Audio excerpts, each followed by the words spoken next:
তিনি নিজে হরি, তিনি হরি বলছেন। তিনি নিজে কৃষ্ণ, তিনি কৃষ্ণ বলছেন। তিনি নিজে রাধা বলে ভাবিত হয়েছেন, তিনি রাধা বলছেন। কেন গো ও বাবা? এর কারণটাই হলো আমাদের মনে কলিহত জীবকে বলানোর জন্য। যেমন ধরুন না, মা যখন সন্তানকে জন্ম দেয়, মায়েরাই ভালোভাবে বুঝতে পারে।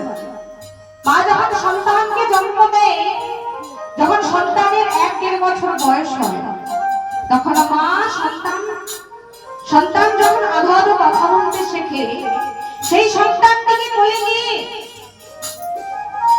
ঠাকুমার দিকে হাতটা বাড়িয়ে দিয়ে বলে, বল এটাকে, এটা হলো ঠাকুমা। বল ঠাকুমা, এটাকে দাদু, এটাকে মামা, এটাকে বাবা। বল বাবা। মা স্বামীকে বাবা বলছে। কেন? যদি ছেলে বলে।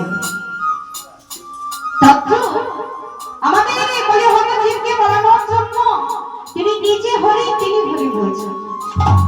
তিনি নিজে কৃষ্ণ, তিনি কৃষ্ণ বলছেন।